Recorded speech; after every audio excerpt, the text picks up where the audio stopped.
Hello, everybody. A warm welcome to another interview on Wisdom from North. I'm Jannica, and I'm so excited to be here with Jonathan Levi today. Now, Jonathan is a serial entrepreneur. He is a best-selling author, a keynote speaker, and has this amazing talk on TEDx that you should definitely check out. He also has his own training portal called SuperHuman Academy and Brand New Academy. And he recently came out with a new book called The Only Skill That Matters that details his own journey and techniques on how we all can learn faster. Hello, Jonathan. Welcome. How are you today? I am fantastic, and I'm excited to try and properly pronounce your name because I know most people mispronounce it. So I'm very happy to be here. Jannicke. Oh, beautiful. Did I do okay? Yes, definitely. Awesome. Well, thank you for having me and letting me try to get the pronunciation right.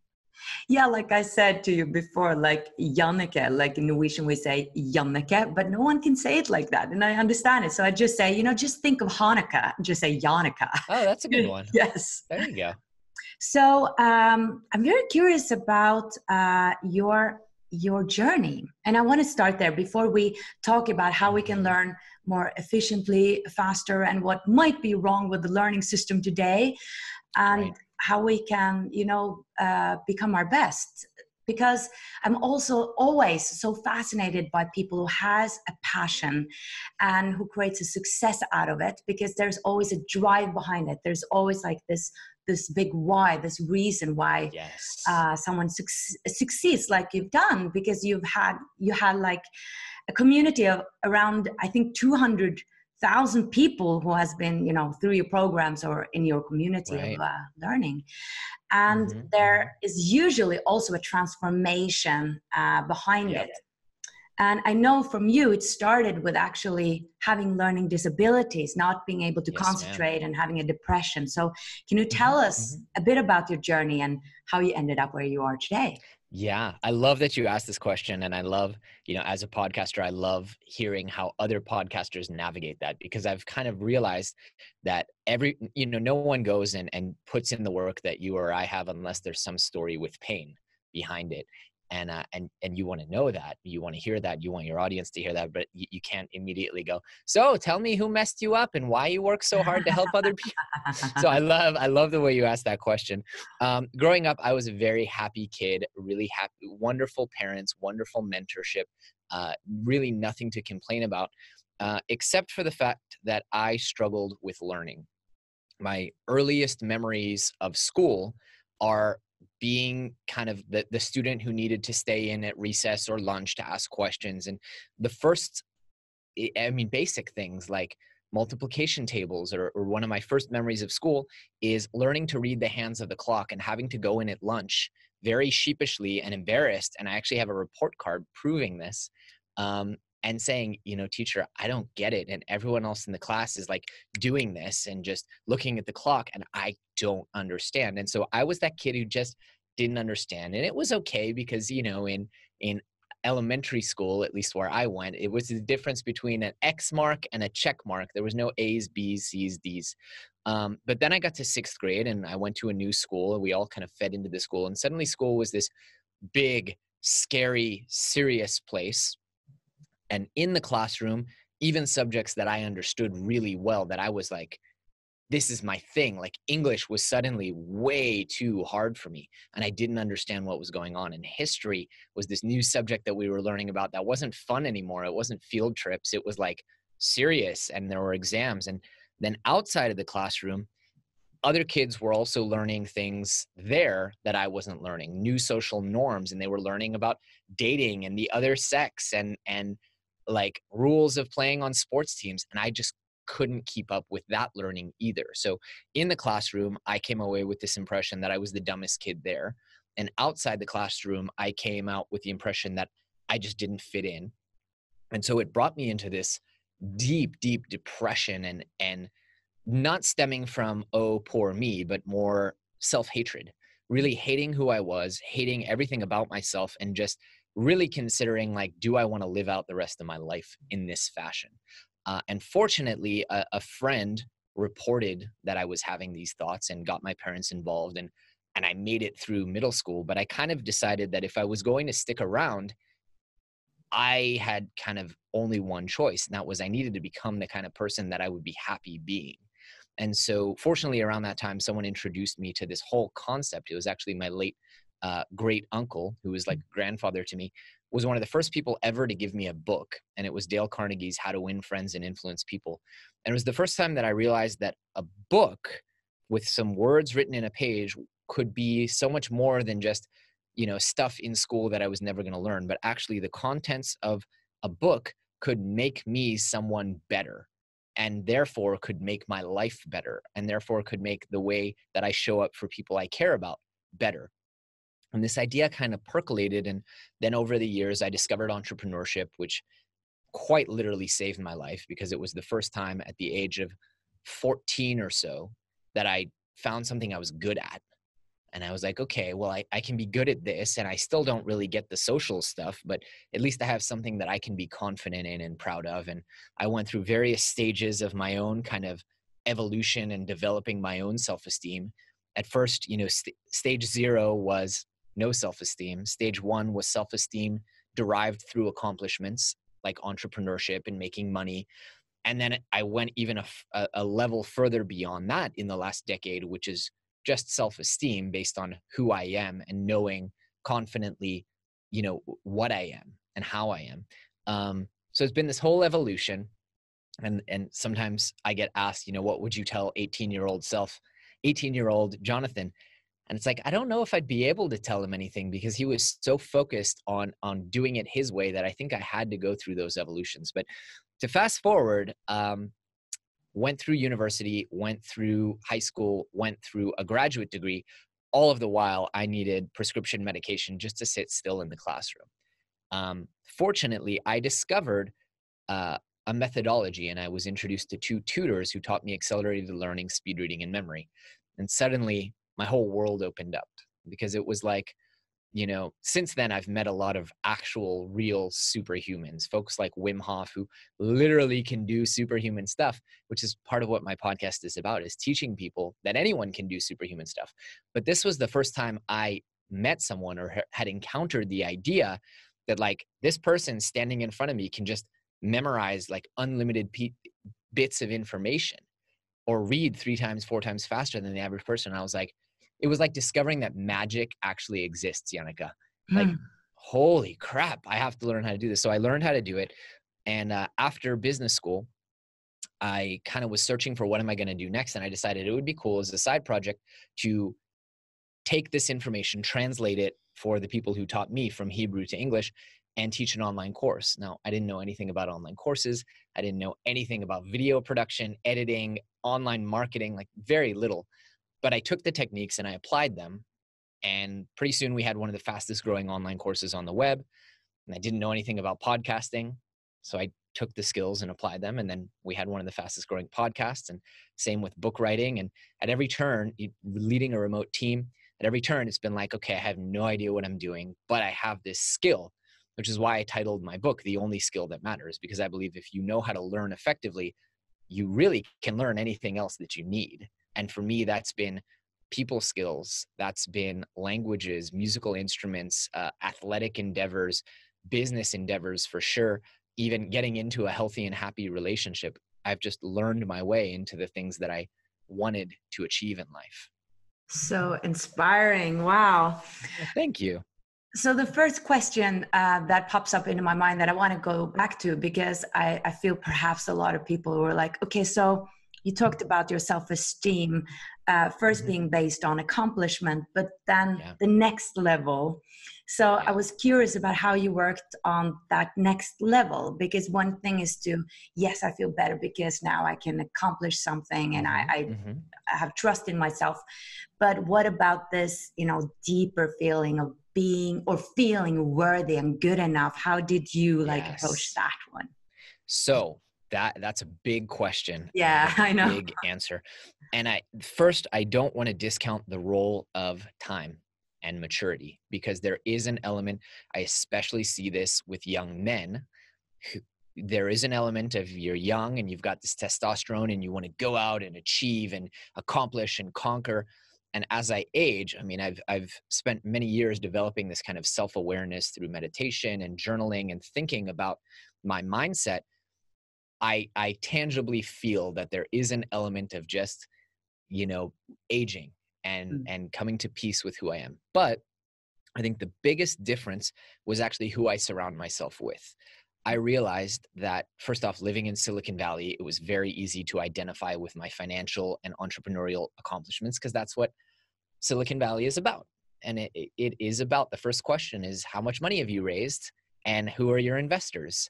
It's not what's your mission or what's your passion or do you have a family? The first question is always like, what do you do? And the second question is, oh, okay, are you venture back?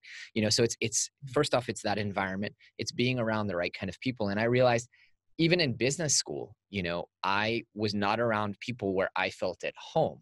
And so choosing the crowd that I am with allows me to forget all that stuff. And I tell people, I have an article about Joe Polish's Genius Network, where I'm in a room where everyone is spending between $25,000 and $100,000 to be in the room. And yet I don't feel that need to, oh yeah, well, I did this, or we achieved this, because I'm with my tribe. I'm with people that I feel comfortable with and I feel at home with. So there is this huge element. I titled the blog post, The Importance of Getting into the Right Room, even if it costs $25,000. Because if you are, if you're an engineer in a room with a bunch of poets, you're not going to feel like you fit in. And therefore you're going to feel this pressure to be something you're not. So there's a huge element of that as well.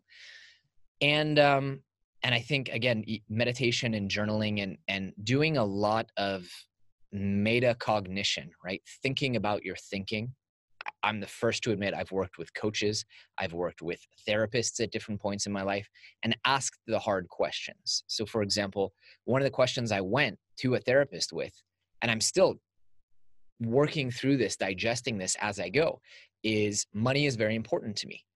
But I don't identify as a materialistic person. I don't advertise my wealth. I'm wearing a $25 t-shirt and my pants are from J. Crew and I think they cost me $30. I don't wear fancy jewelry. I changed out my watch for an Apple Watch. Like, I don't care about fancy things. So why is money so important to me? And we worked through, I have a lot of baggage that comes from my family and being the descendant of a Holocaust survivor. And so there is some of that in my psychology of it's this freedom and safety net. It's the ability to take care of people as an only child and having stress and anxiety about what happens to my family when they get older. So figuring out, like, why am I doing the things that I'm doing? And I do a lot of this all the time. If I go to a conference, say, and I'm feeling bad about myself because of other people's accomplishments or achievements, I take the time and I write about that and I think about that. Like, okay, so-and-so made $20 million last year. Why does that bother me? Is it because I feel inadequate? Is it because I feel like they didn't deserve it? Or is it because I'm not feeling like I'm achieving my full potential? Just as an example, there's no actual example where I feel bad in that scenario, but actually thinking through and doing that work. And then on top of that,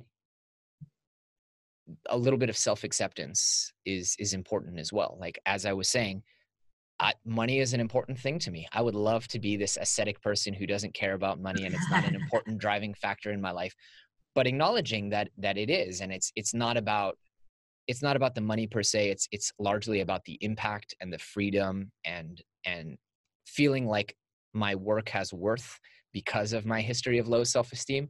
It's very important to me to know that I'm having a good impact on people's lives and to know that people are appreciating my work. I have that kind of, in Hebrew, we call it like a scratch. Okay. Like I have that scratch, that little psychological twist where it's like, I need to know that my work actually has meaning for people. I love that you share that. Yeah. I think there's a lot of shame with, or that we might feel that, oh, it's my ego, that wants all these things. But I've also come to the same thing that I just said it to. I had this event going on, Your Soul's Calling. And I said, for me, one of my values, or what is important to me, is actually to have influence.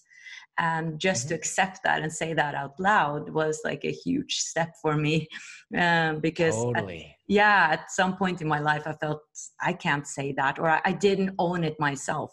But then I realized that, but I actually do want to have influence. I want to have an impact. I want to leave my mark on the planet. It's just, that's the truth. I can't take that away. Yeah. And I kind of just have to own that. So, And how liberating is it to like put it out there? Yeah, it is. It is. Totally. I always used to say sunshine is the best disinfectant. Or it's like just putting it out there. Now we can talk about it. But Joe Polish has a really, really nice quote as well. He says, "You're as sick as your secrets." Right. You know, because it's like, once it's not a secret, now you can work on it. Yeah. Or not work on it, or accept it, you know. Yeah. No, I love that you share that, because self-esteem is something that I think so many people are struggling with, more than self-confidence, actually. And there are many ways to roam. So thank you for sharing your perspectives on that. That was very helpful. Totally. And so let's go more into learning, more efficiently. So in that TEDx talk that you did, it was amazing. I loved it. You said Thank you so much. yeah, you said that the way we learn is broken, but it's not really broken because it was never good in the first place, or something around those lines. So what is your perspective on the learning system today, and why it is not, effective?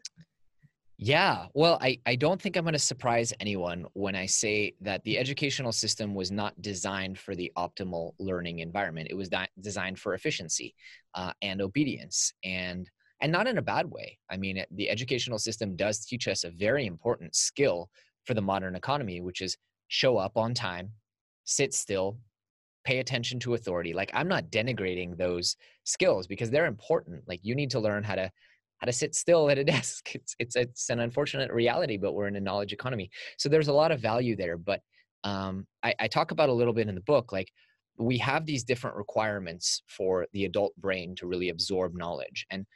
And one of them is we need to connect it to our own prior knowledge. And another is we need to feel that it's immediately applicable and useful. And applicable and useful to you is different than applicable and useful to me. And your prior knowledge, based on your background, especially in the culturally diverse world we live in today, we're all immigrating and emigrating, and your knowledge and my knowledge, and your experiences and my experiences are so different. So it's pretty impossible for one teacher to stand there and customize the learning to fit every single one of you. I have hope for AI that it's going to be able to read our brains and go, okay, you watch childhood cartoons in Finland, and therefore we can, connect it and create this learning experience for you that's different than someone else's. But even at the most basic level, what drives me crazy about education today is we have 10 plus years of physical education where you're taught how to stretch and run and all these different things about how to use your body. You have 1 year, very awkward year, of how to use the other parts of your body, sex education. And there's no point in the classroom where people talk about how to use the brain. And it's silly, right? Even in biology class, you learn about how the muscles work and how your bones work and how your cells work. I mean, every kid in the world can tell you about mitochondria and that they're the powerhouse of the cell. But very few kids understand how synapses and neurons link together, or the way that the brain absorbs information, or the picture superiority effect. And so we never teach kids how to learn. And that's a shame, because it's not a hard thing. In less than 200 pages in the book, I explain, like, here's how your brain works and here's how to leverage every aspect of it so that information is input in the way that evolution intended for it to be. And it's my opinion that should be one of these, like, basic courses, just like every kid has to go through sex education. Let's have a class where we learn about how our brains work. So I get curious, what is the big secret here? Yeah, it's so anticlimactic. You're going to be like, really? Seriously? But the big secret is that our brains are wired for pictures, connections, and locations. So throughout millions and millions of years, not just as hominids, but even before, as mammals, and before that as reptiles, one of the primary forms of information that was make or break, right, that gave us survival advantage, is visual information. For example, am I on the right way home? Am I going to find my way to the watering hole or where we buried the winter food supply? We know from tribal peoples today that hunter-gatherers can memorize thousands of plants, and when they're in season and when they're ripe and their medicinal value, or if they're poisonous, they can memorize the histories and the faces of everyone in their tribe and the neighboring tribes. So we're meant to have a lot of knowledge, but that knowledge is meant to be visual. And so the big secret, if you look at all the research, every memory champion, every world record holder, they all do the same thing. They take information, they create novel imaginary pictures in their heads, and then they put them into a memory palace, which is just organizing your memories into an imaginary structure. And people do this to great effect. The world record right now is 13.96 seconds for memorizing a deck of cards. And that's probably changed since I published the book 2 months ago. People can memorize pi to 30,000 digits just doing this. So it's with visualization? Just visualization and memory palaces. It's astoundingly effective. Memory palaces is that? Exactly. So the idea is simple but powerful. You take these visualizations, these little pictures, if you will, that you create in your mind to represent information, and then you organize them in your home, your office, past hotel rooms, stores, places that you know the layout of. And you'll be shocked to find that your brain actually automatically stores layouts of places you know. If I were to tell you, go back to your childhood home, you know the full layout of the house, you know where the bookshelf was, and you know where the bathroom was, and you know weird little stuff that you shouldn't know, like where you kept the shampoo bottles, which corner of the shower, and on and on and on. Your brain just does this automatically because it's survival advantage. In fact, in 2014, researchers discovered, and they haven't fully proven this, but they discovered evidence of how the brain works and how it stores memory, and that there's a unique process where, I won't get into the neuroscience of it, but basically the CA3 region of the brain lights up with dopamine, and that's unique only to spatial memory. So it's this whole different neurochemical process when we're in new locations that our brain does for survival. To say, okay, I'm in this new place. I need to remember how I got here and how to get home and what the layout is. So it's this incredibly powerful thing. And I always tell people, you already, people say, well, I don't know how to use a memory palace. I say, you do. You already have thousands of them dormant in your brain. And if I were to tell you, go back to your best friend's house when you were a little kid, you remember where you used to sit and watch TV with your best friend. You know the layouts of all these places. Now, all we need to do is just fill it up with information. Is this linked to that we're using only 10% of our brain capacity? This, Yeah. So I'm not a neuroscientist, I preface by saying, but that's a huge misconception. We use all of our brain, but only very select parts are used for example, there is a model of the human brain, really interesting, and it's anatomically proportional to the part of to how much of the brain's energy is focused on that piece. So for example, the hands are like 5 times bigger than the feet, because the amount of brain power it takes just for me to do this, tap each one of my fingers, is astronomical. And the mouth is like 5 times bigger than the eyes, because actually visual processing is pretty simple, but understanding and repeating speech, the ears are also really big. So we use a lot of our brain, but not for the things that we would think. And I don't know the exact number, but for storing information, it's actually pretty small. Some fun, interesting kind of brain facts. Our brains are 2% of our body's mass. They consume 20% of its energy, oxygen, and resources. And at 20 watts, which is about as much as 2 of those energy efficient light bulbs, your brain has the computational power of a supercomputer that would take an entire hydroelectric plant to power it, roughly about 1 kilowatt, which is insane. And we don't actually know how. We have no idea how something that only consumes, 20 watts can do a kilowatts worth of processing power. We're light years away from understanding. Right. Fascinating. So you, it also said somewhere, I don't remember where I read it, but that you're able to read very fast. I don't remember how fast. is this the visual technique you're using then? So, I mean, all these words on a sheet of paper, are you putting them into that palace in a sense, or are you putting like sentences in there, the memory? Yeah. So we train memory first because once you input the information, you want to take away key ideas. A big misconception for people, because to my knowledge, we're one of the first and only courses to combine memory techniques with speed reading. And I think that one of the big misconceptions is people think that as I'm reading, I'm storing visual symbols for every single word or every single idea, and I'm not. What I'm doing is I'm speed reading, and we can get into how we do that. And then I take pauses at the end of each paragraph, or at the end of each page, or at the end of each chapter, and I'm storing those ideas. I'm then going back and doing another skill we teach in the course called spaced repetition, because even with the best memory techniques in the world, and I've asked 5 different national memory champions, including one from your part of the world, from Sweden, who's the Scandinavian memory champion. They all say, look, if you don't maintain the memories, doesn't matter if you're a champion, you have to maintain your memories to keep them long-term. It literally is, if you don't use it, you lose it. And that comes back to our brains being so incredibly efficient. Part of it is that they forget useless information so that they can always have, the quickest path to a memory. Now, speed reading, the trick there, and there's a lot of false science out there. We actually hired a neuroscientist to go through our methods and audit them against all the latest research. And the trick with speed reading is you can minimize the amount of the voice in your head that you're hearing, because our language processing tops out at about 450 words per minute, roughly. Depends on the language, depends on the person. But I challenge people to go back 2 minutes in this podcast and try to play at about 3 times speed. So I speak roughly at 140 to 150 words per minute.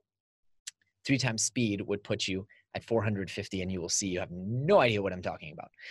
But speed readers, the world's fastest readers who've been observed in clinical settings, can read 600 words per minute with almost no comprehension loss, and sometimes 750 to 800 with 20 to 30% comprehension loss. And one of the ways that they do it, there's a lot of different ways. They're optimizing the movement of the eyes. They're pre-reading so that they're able to prime the brain and eliminate roadblocks and things like that. But one of the ways that they do it is by minimizing, not eliminating, because it's not actually possible to eliminate, how much their voice in the head is doing the reading and how much they're going from this visual symbol of recognizing the word on the page to comprehension. Minimizing the voice in the head. Do you mean that monkey mind that the Buddhists talked about, like that narrator? No, the most people, when they read, they actually hear the words word for word in their kind of voice. Some people don't, by the way. I've discovered, I once dated a woman who said, what's this book you wrote and this course you teach? I'm like, well, I teach people how to do this, this, this, and this. And she goes, doesn't everyone read like that? I'm like, no. Not everyone reads like that. Most people hear the quick brown fox jumped over the. She's like, oh, I don't do that. I just see it and I get it. I'm like, yeah, well, then that's why you read so fast. Yeah. I don't know what I do actually. Chances are that it's called subvocalization. And we know even the world's fastest readers, they've actually done research and they've put little electrodes on the larynx, because even if when you're reading kind of with your mind's voice, you're not actually. Have you ever seen someone move their lips while they read? Yeah. So some people do that. But even if you're not actually speaking them, there is some electrical activity in the larynx when you're reading. And that's because we're subvocalizing. So that's how scientists know that even the fastest readers, there's some activity going on in the language processing parts of the brain. And that so does... we deeply researched this because we wanted to be sure. I mean, people have been fined like $500,000 for teaching bunk science around speed reading. So we're like, okay, we hired a neuroscientist from Oxford to audit all our materials. We have it on the front page of our website. Like, here's what's been proven. Here's what scientists are still checking, that kind of thing. Wow. So just to not misunderstand, you said that slows it down, actually, the speeding. It does. Yeah. It does. We can't process language any faster than around 450 words per minute. But think about this. If I were to show you a picture, you would get a ton of information almost instantly. Like they say, a picture is worth 1,000 words. And if I were to show you a picture for 1 second, you could tell me 1,000 words about the colors, the composition, the emotions of the people. In fact, research has shown that you can recognize an image in 0.013 seconds. It's 13 milliseconds. It's incredibly fast. And I've also seen some research, I believe it was from the Children's Hospital of Boston. You can see when I go through these memories, my eyes drift and I go into the visualizations that I have. And the research showed that we can recognize a face, a familiar face, and the emotion on that face in about 15 milliseconds, which is crazy. And just think about why, right? Like what is going to give me survival advantage? Like most predators in the wild don't announce themselves like, hey, Yannicka, I'm coming to attack you. What happens is the first sense that activates is you see the predator, and you need to immediately go, okay, this is another human being. I don't recognize their face, and they're coming at me and they're angry, and we can do that in 15 milliseconds. You know what? I might have misspoken. It might be 150 milliseconds for recognizing the emotion. I have the marker in there. I'm not sure where the decimal point goes, but it's very, very fast. I mean, insanely fast. So fast that they're trying to train AI algorithms now to look at satellite images of all the world and see where there's weapons barrages. And I can't tell you how I know this, but I know one of the most sophisticated military units in the world, one of the things that they're doing is actually plugging up electrodes and they're employing people with Asperger's or autism who love to do repetitive tasks. And they're just essentially using their brains as detectors because it's faster. So they'll plug up an electrode to get the feedback instantly from their brain that says that's a missile silo. And it's just faster. And they can look at tens of thousands of images, in a day. Wow. It's pretty cool stuff. I've always thought that we have so much more potential than we are using. And I'm curious about habits because I have this membership and I talk a lot about having a consistent practice that you're doing every day. If it's meditation or going out or journaling or whatever it is.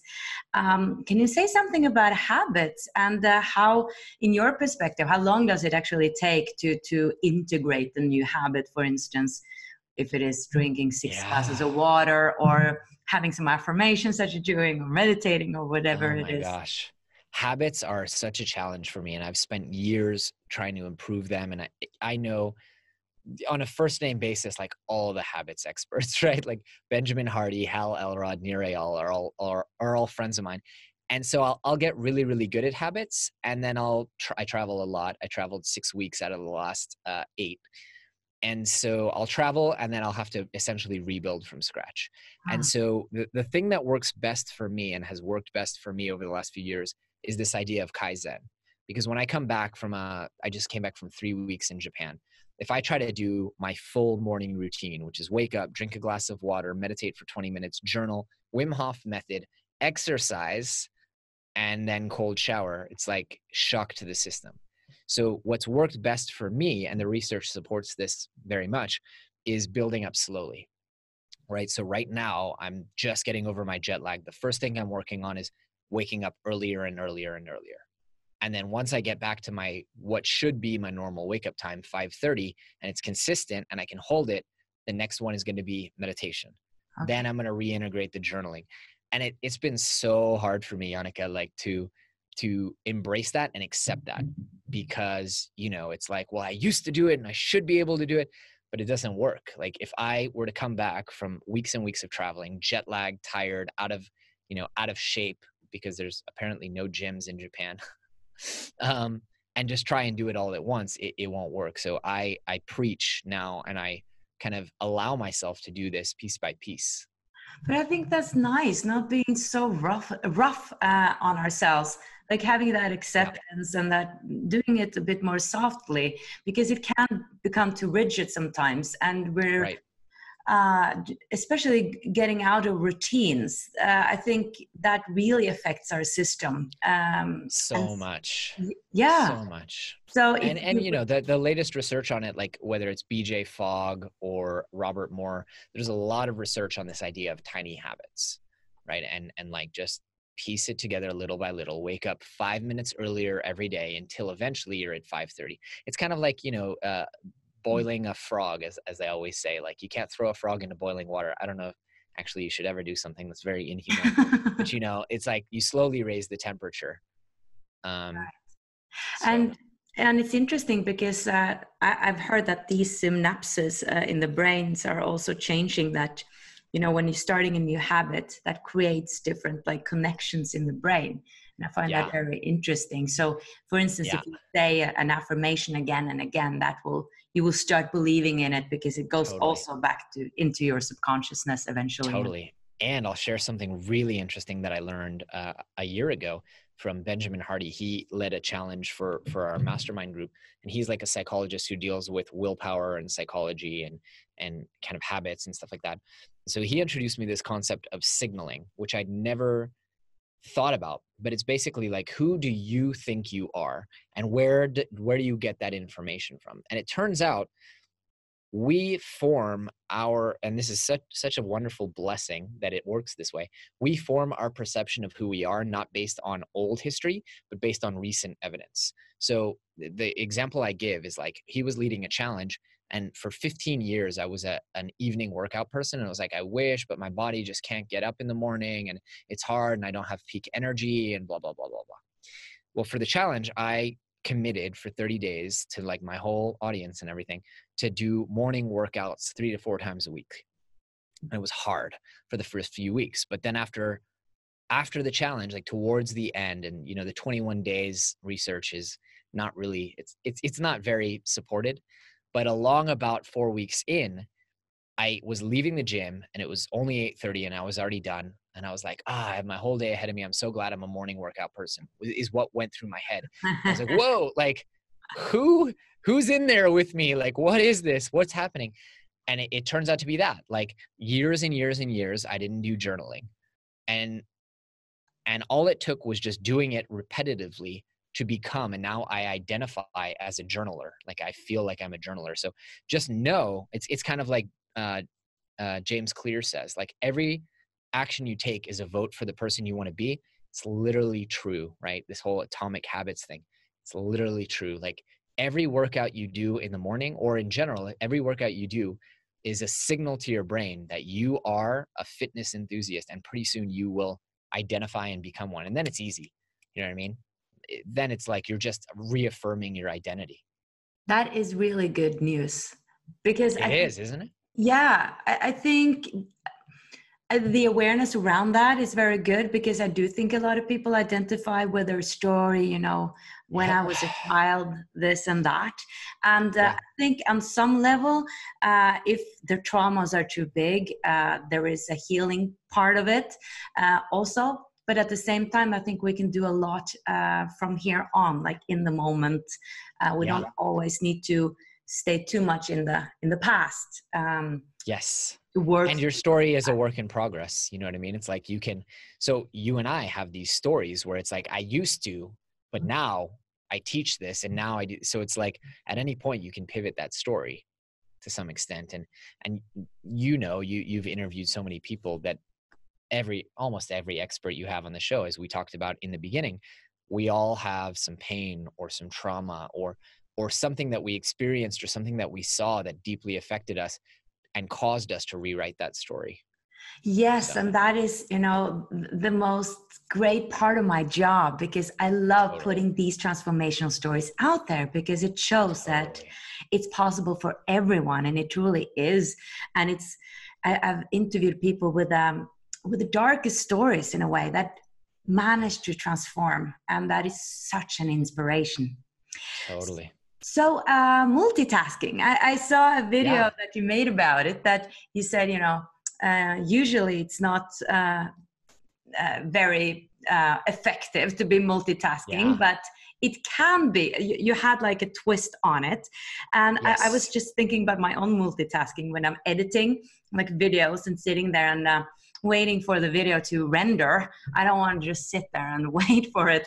Then I'm answering an email and doing something else. So can you say something about multitasking? Yeah. So your example is a great one. The psychological research shows and the neurological research shows that we actually can't multitask. There's actually no such thing as really deeply multitasking.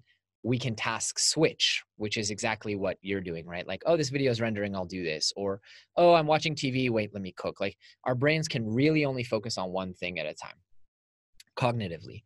And so I am very against what most people would call multitasking, but there are good forms of multitasking, right? So for example, uh, I teach this wheel of life thing that many people in personal development teach, where you have 8 different areas of your life, and they range from romantic, friends, financial, career, physical, health, learning and growth, adventure. You know, there's the whole wheel. And the good kind of multitasking is doing things that serve 2 of those. So for example, instead of going to a movie with my wife as a date, which is 1 column, romantic, why don't we go to a museum, or why don't we go rock climbing, so that I can get some learning in at the same time, or I can get some physical fitness, right? Instead of going, instead of watching YouTube videos while I'm at the gym, why don't I listen to an audiobook, right? So that's the good kind of multitasking, where I'm incorporating some form of physical or emotional with the mental. And so I'm all for that kind of multitasking. And there is a lot of research that shows that actually we learn better when our bodies are in motion, because of the kind of endorphins and all the, again, not a neuroscientist, so all the kind of, I'm blanking on the words, the neurochemistry of movement actually helps our brains. So it's great. Like if you're studying for an exam, like get on the exercise bike and take your notes. I'm all for that kind of multitasking. But this idea of like, I can do 2 things cognitively, like I can answer emails while I'm listening to podcasts. Right. You can't. You're micro switching, right? You're paying attention to the podcast for 10 seconds and then the email for 10 seconds. And what we know about multitasking is, first off, you'll never get into the flow state. It takes at least 15 minutes of uninterrupted activity to get into the flow state. And there's a bunch of other criteria. It's not hard, but there are a lot of criteria to get into flow, where your brain is actually 5 times more effective when you're in flow. And Stephen Kotler's done some amazing research and work around this. When you're multitasking, you are, or like, you know, you've got your Slack open or your WhatsApp open or whatever, and you're trying to write, you're just getting interrupted constantly. So your brain is always functioning at poor performance. McKinsey did a study that managers in the flow state had 5% or 5 times more effective cognitive processing. We're not talking like a 50% improvement. We're talking a 500% improvement, which is quite powerful. That's why I actually love interviewing, because then I feel I get into a flow state, because I'm only present there, and then I can't, you know, be anybody else. And it's really nice to be so present, because our everyday lives, it's really difficult. Totally. And you know, I think like people always ask me like, okay, learning, you know, I teach learning. So can I learn and drive at the same time? Yes. Right. For most of us, driving is not really an intellectual thing. Like would I go driving on a mountain road and listening to, you know, at night listening to a podcast? Maybe not. But if you're driving down the freeway, you have an hour-long commute on a straight road, like totally do it. Same thing with, okay, like if you're in the car and you've got hands-free, like Bluetooth, everyone should by now in their car, use that time to call your mom and catch up. And, you know, that's cool. But it's this cognitive switching that I have issue with. So definitely keep listening to this podcast if you're driving. It's totally fine. This has been really such an inspiration, Jonathan. What is the big why behind your work, you would say? What gets you up in the morning to do this work? Yeah. I don't want anyone else to feel ever like they are too dumb to do what they want to do and achieve what they want to achieve. I really fundamentally believe that learning is the path to whatever it is you want to achieve. And because my life experience has proven it to me, you know, whether you want to be a more charismatic public speaker, you want to be a better husband or wife, you want to get that promotion or go back to school and get a master's degree, learning is literally the gateway skill to all of those things. And so I believe it's the most empowering gift I can give people, is to teach them how to learn confidently and effectively. Beautiful. So what are you working on right now? Like, I know you have the SuperHuman Academy and you have 1,000 different things going on. A million. Yeah. Right now, I've devoted about 6 months to training certified coaches. So as the SuperLearner method grows, we've realized, online education is great and we build online courses and we're really passionate about them. But a lot of people, again, coming back to the habits and the willpower, a lot of people need a human being, not to teach them, because we can do that over videos and books and whatever, but really to hold them accountable, to answer their questions, to make sure that they're actually doing all the work. So I'm training right now 25 SuperLearner certified coaches. We've already got our first 4 live in the system as of this recording date. So I'm working on that. We're producing a course for T Major, which is part of our SuperHuman Academy All Access Pass, where we're building we call it the missing users manual for the human body. So T worked with special forces in Iraq and Afghanistan, trained every branch of the US military. He knows a lot about the human body. And this is, again, one of those things where I wanted to teach people how their bodies work at a deep level, right? Like how do you take care of your muscles and how do you train? What should you eat? Because there's so many different diets out there. So we're building that course. And that's about it for right now. And all the normal stuff I'm doing, the podcasts, all of that. Amazing. Thank you so much for taking time out of your day to do this interview. Oh, it was my pleasure. This was a blast. Thank you for having me, Annika. And thank you. And good luck with everything you're doing. You're doing amazing work. So thank you. Likewise. And thank you so much for watching, everybody. And remember to subscribe to both our YouTube channels. Much light from here. Bye. Hi everyone, thank you so much for watching this video. If you liked it, please click a thumbs up and subscribe to my channel. And if you want notifications of new videos, you can click the bell button. Now, I also have a gift for you. I have a free meditation called Meet Your Future Self. So if you want to become a conscious co-creator, you can download that free meditation where you meet the highest version of you and co-create together with your future self. You can download it below.